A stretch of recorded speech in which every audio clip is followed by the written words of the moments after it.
Queridos amigos, queridas amigas, meus votos de muita paz.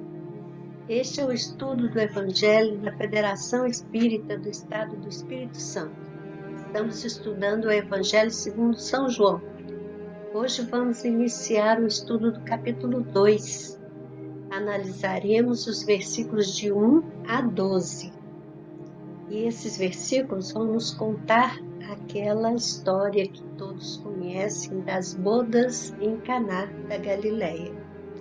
O texto bíblico diz o seguinte: E ao terceiro dia fizeram-se umas bodas em Caná da Galileia. Estava ali a mãe de Jesus e foi também convidado Jesus e os seus discípulos para as bodas. E faltando vinho, a mãe de Jesus lhe disse: Não tem vinho. Disse-lhe Jesus: Mulher, que tenho eu contigo? Ainda não é chegada a minha hora. Sua mãe disse aos serventes: Fazei tudo quanto ele vos disser. Estavam ali postas 6 talhas de pedra para as purificações dos judeus, e em cada uma cabiam 2 ou 3 almudes. Disse-lhe Jesus: Enchei de água essas talhas. Encheram-nas até em cima. E disse-lhes: Tirai agora e levai ao mestre-sala. E levaram.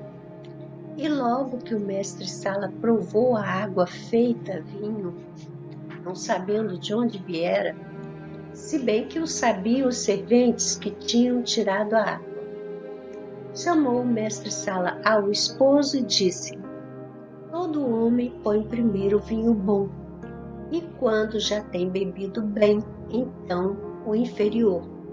Mas tu guardaste até agora o bom vinho. Jesus principiou assim os seus sinais em Caná da Galileia e manifestou a sua glória, e os seus discípulos creram nele. Depois disto, desceu a Cafarnaum, ele e sua mãe e seus irmãos e seus discípulos, e ficaram ali não muitos dias. Então, esse é o trecho que nos cabe estudar hoje. Jesus e seus discípulos estão em Caná, uma localidade próxima de Cafarnaum. A narrativa fala de uma festa de bodas. Naquela época, esse tipo de festa durava vários dias e era comum que os amigos mais chegados e parentes fossem ajudar nos preparativos. Podemos inferir que os anfitriões eram pessoas próximas da família de Jesus, pois Maria já estava na casa. Ela teria ido antes para ajudar nos preparativos.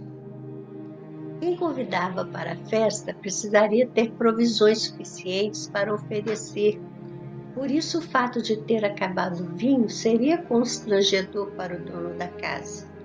Maria, percebendo isso, solicita de Jesus a interferência. A resposta de Jesus, embora aparente ser uma negação ao pedido, dá a ela certeza de sua intervenção, pois ela recomendou que os empregados da casa fizessem tudo o que Jesus ordenasse, para resolver o problema que efetivamente foi solucionado pela intervenção magnética de Jesus, que transformou a água em vinho. A importância desta passagem para o Espiritismo está em que o fenômeno gerou um impacto, promovendo diferença na maneira como os discípulos e os circunstantes viam Jesus. Para o Espiritismo, estabelece a base evangélica para os estudos do magnetismo, que oferece muitos exemplos de mudança das propriedades da água. No Livro dos Médiuns, no capítulo 8 do Laboratório do Mundo Invisível, no item 131, nós vemos que é possível, pela ação da vontade, usar o magnetismo e alterar as propriedades da água desta forma. Então, é possível que isso tenha sido feito por Jesus.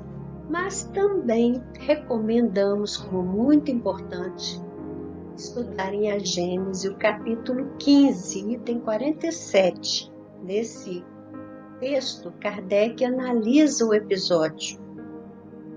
Esses fatos que são narrados no Evangelho de São João aparecem somente nesse Evangelho. Os demais evangelistas não comentaram esta passagem. Para o codificador, pode-se entender que a narrativa seria provavelmente uma parábola e não um fato real. Diz então Kardec na sua análise: entre duas hipóteses, deve-se preferir a mais racional.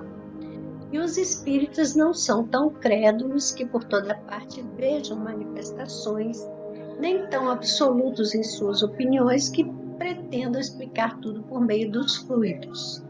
Então é bom ler com bastante atenção esse capítulo 15 de A Gênesis.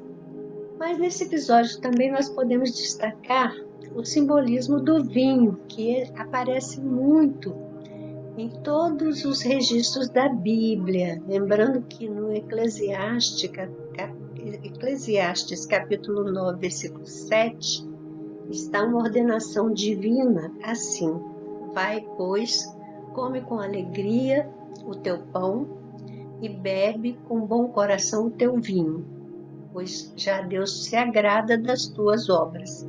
Então existe a referência ao vinho. O vinho simbolicamente representa várias questões ligadas ao espiritualismo, e principalmente representa a alegria.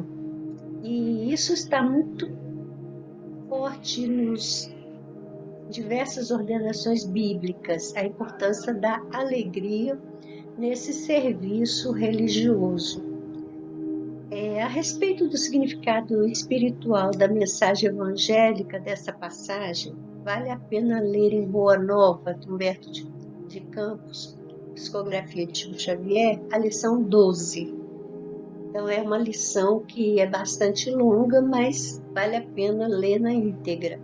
Outro destaque do texto que a gente está estudando hoje é o papel de Maria de Nazaré, que nós podemos compreender pela leitura da lição 171 do livro Caminho, Verdade e Vida.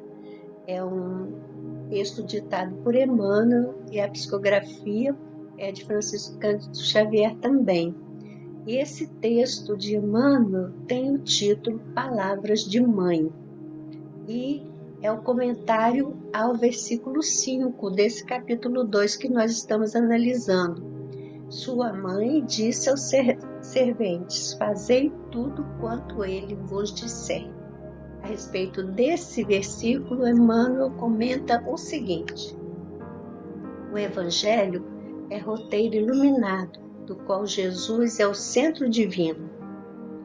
Nessa carta da redenção, rodeando-lhe a figura celeste, existem palavras, lembranças, dádivas e indicações muito amadas dos que lhe foram legítimos colaboradores no mundo. Recebemos aí recordações amigas de Paulo, de João, de Pedro, de companheiros outros do Senhor e que não poderemos esquecer. Temos igualmente no documento sagrado reminiscências de Maria. Examinemos suas preciosas palavras em Caná, cheias de sabedoria e amor materno. Geralmente, quando os filhos procuram a carinhosa intervenção de mãe, é que se sentem órfãos de ânimo e necessitados de alegria. Por isso mesmo, em todos os lugares do mundo, é comum observarmos filhos discutindo com os pais e chorando ante os corações maternos. Interpretada com justiça por anjo tutelar do cristianismo, às vezes é com imensas aflições que recorremos a Maria. Em verdade, o versículo do apóstolo João não se refere a paisagens dolorosas. O episódio ocorre numa festa de bodas, mas podemos aproveitar-lhe a sublime expressão simbólica. Também nós estamos na festa de noivado do Evangelho com a terra. A Apesar dos quase 20 séculos decorridos, o júbilo ainda é de noivado, porquanto não se verificou até agora a perfeita união. Olha que reflexão importante que Emmanuel nos traz. E ele vai finalizar dizendo: nesse grande concerto da ideia renovadora, somos serventes humildes. Em muitas ocasiões, esgota-se o vinho da esperança. Sentimos-nos extenuados, desiludidos. Imploramos ternura maternal e eis que Maria nos responde: fazei tudo quanto ele vos disser.